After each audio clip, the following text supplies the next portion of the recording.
Esta segunda-feira marca o início das comemorações da Semana da Independência, que este ano, além da tradicional festa do 7 de setembro, celebra o bicentenário do ato que tornou o Brasil independente de Portugal. E por isso mesmo, a Voz do Brasil vai trazer ao longo dessa semana convidados que vão falar da importância histórica dessa data.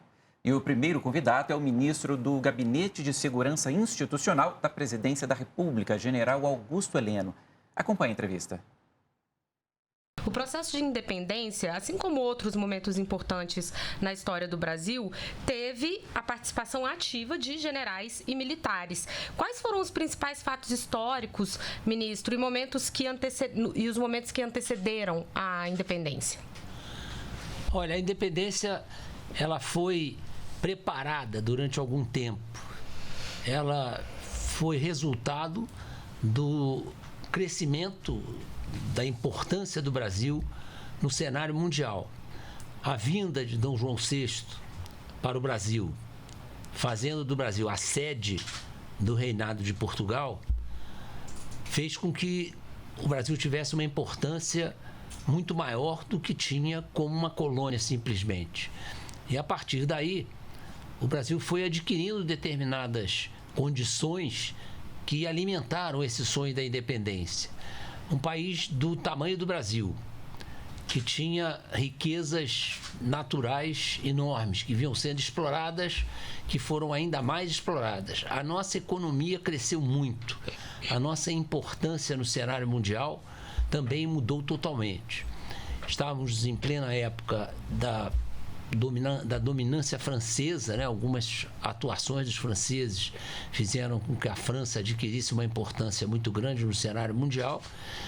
O grande contestador dessa subida de importância da França era o Reino Unido, né? A Inglaterra, e o Brasil entrou aí como um novo ator nessa área onde as potências mundiais estavam se digladiando em prol de relevância, em prol de maior participação no cenário mundial.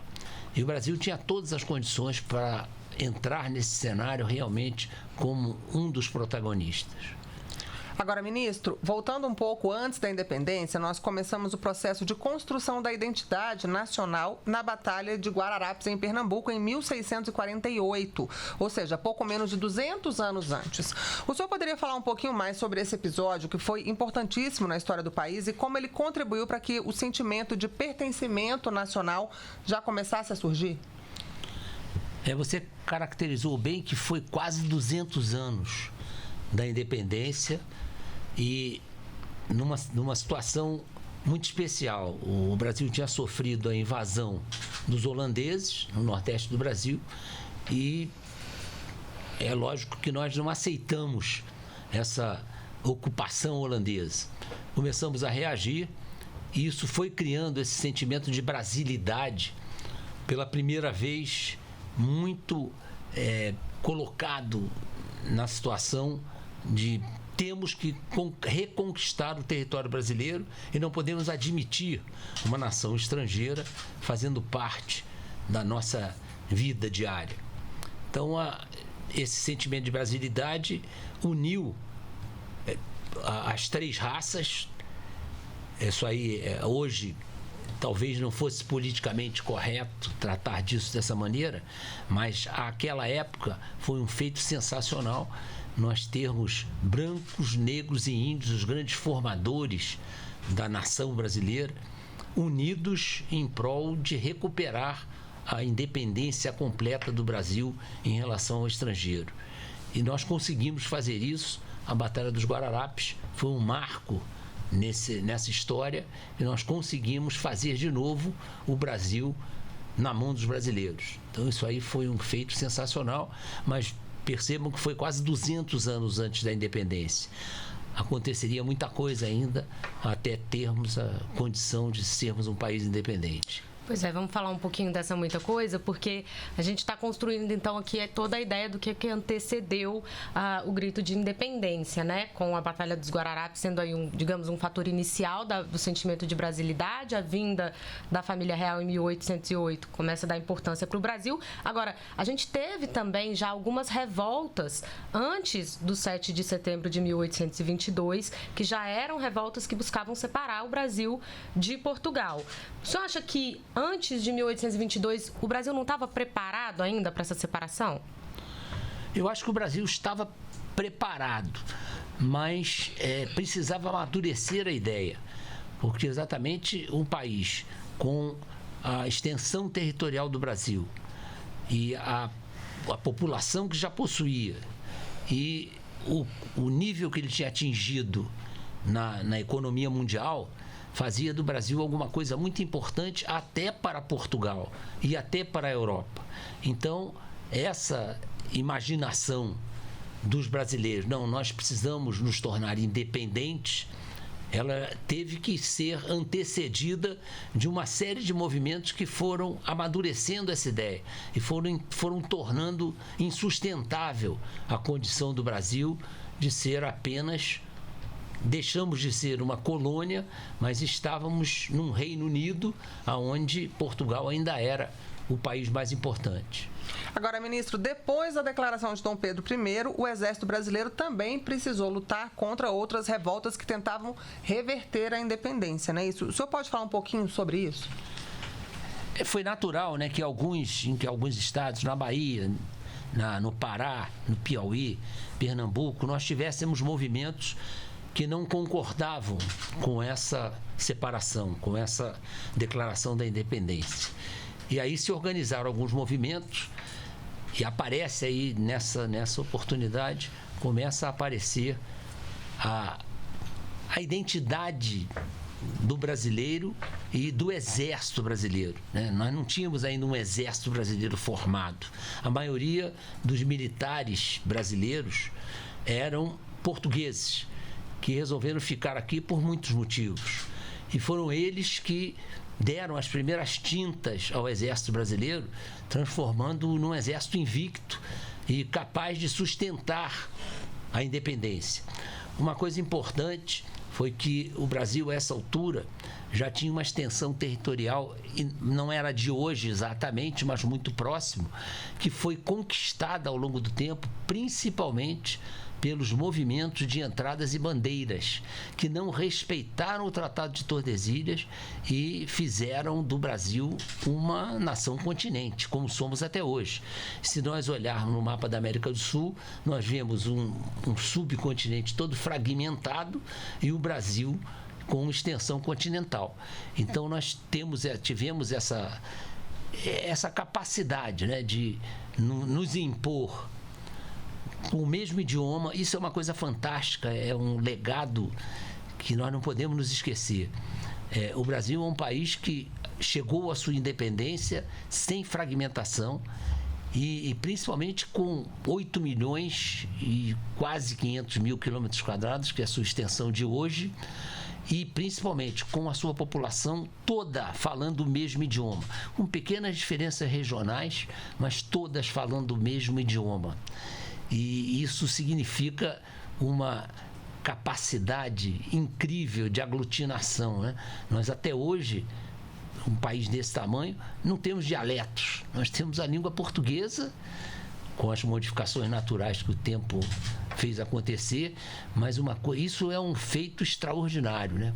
É um país que não tem dialetos. Nós somos um país totalmente de língua portuguesa. Agora, ministro, o senhor acha assim, que o 7 de setembro é uma espécie de aniversário do Brasil, o momento que o país nasce como nação mesmo para o resto do mundo? Eu não acho nem que seja uma espécie, é o aniversário do Brasil. Eu acho que ali nós consolidamos a nossa situação de país soberano e que estava no cenário mundial a partir daquele momento como um país independente. houve algumas tentativas de macular essa independência, nós conseguimos reagir a todas elas. Com isso, o Brasil se uniu mais ainda em torno da figura, na época, do imperador, né? E, ao longo do tempo, nós fomos fazendo que cada vez mais o Brasil fosse respeitado como uma nação soberana, independente e com enorme capacidade no cenário mundial. E, ministro, ao longo desses 200 anos, quais eventos históricos o senhor diria que mais contribuíram para a consolidação dessa identidade nacional? Olha, se nós viermos buscando no calendário as datas que marcaram a história do Brasil, nós vamos ver que o Dom Pedro I durou pouco como imperador, né? Depois nós tivemos uma regência e um imperador que foi nomeado por Dom Pedro, o futuro Dom Pedro II, que era um menino de 5 anos de idade, quando recebeu essa incumbência. E ele se saiu muito bem, muito graças à orientação daquele que talvez tenha sido o maior idealizador da independência do Brasil, que foi José Bonifácio. José Bonifácio não só influiu decisivamente na vida de Dom Pedro I, ele e a Marquesa de Santos, mas também era um homem que tinha uma visão enorme de mundo. Ele era um cidadão do mundo, como se diz hoje.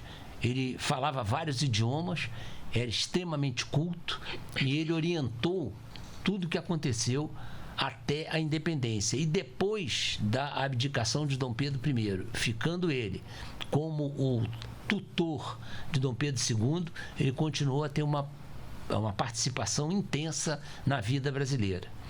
A partir daí nós tivemos uma situação de guerras na Bacia do Prata, que ali sim nós criamos praticamente esse conceito do Exército Brasileiro e incorporamos muitos voluntários.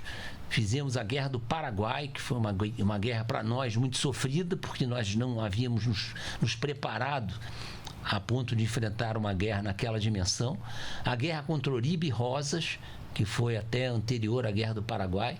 E aos poucos nós fomos criando esse sentimento nacional que eu acho que só as guerras acabam desenvolvendo nos países, sabe?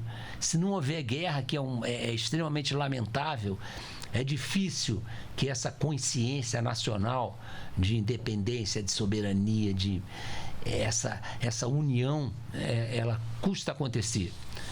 Saímos das guerras do Prata e tivemos a proclamação da República, que foi também um feito extraordinário.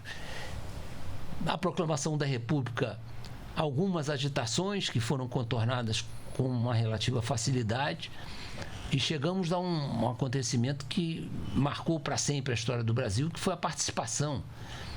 Na Primeira Guerra Mundial, muito pequena. Na Segunda Guerra Mundial, uma participação efetiva como aliado dos países que se opuseram aos fascistas e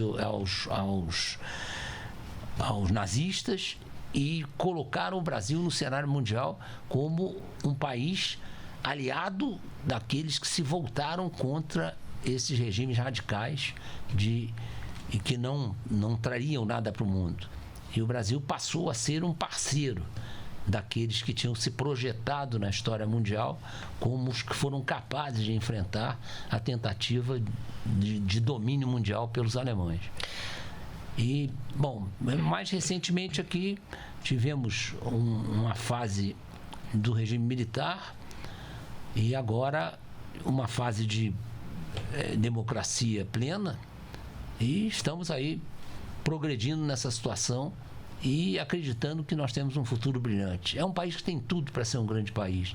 Só falta acreditar nisso, contornar alguns pontos que nós estamos devendo ainda na história, mas nós temos tudo para ser um grande país com um papel realmente relevante no cenário mundial.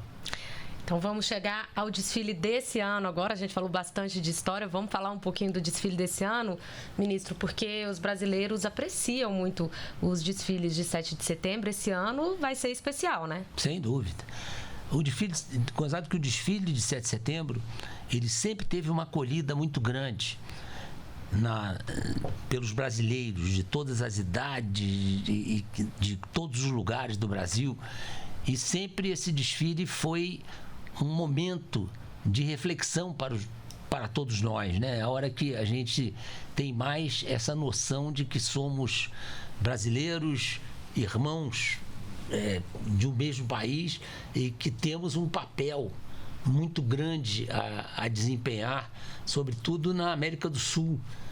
E se nós olharmos, já comentei isso rapidamente, mas se nós olharmos o mapa da América do Sul, nós vamos ver que a diferença de extensão territorial do Brasil para os outros países foi resultado de uma história que naquela época para o mundo foi uma verdadeira aberração a manutenção do Brasil com aquela extensão territorial. Podem olhar o mapa da América do Sul, é todo retalhado, é todo dividido.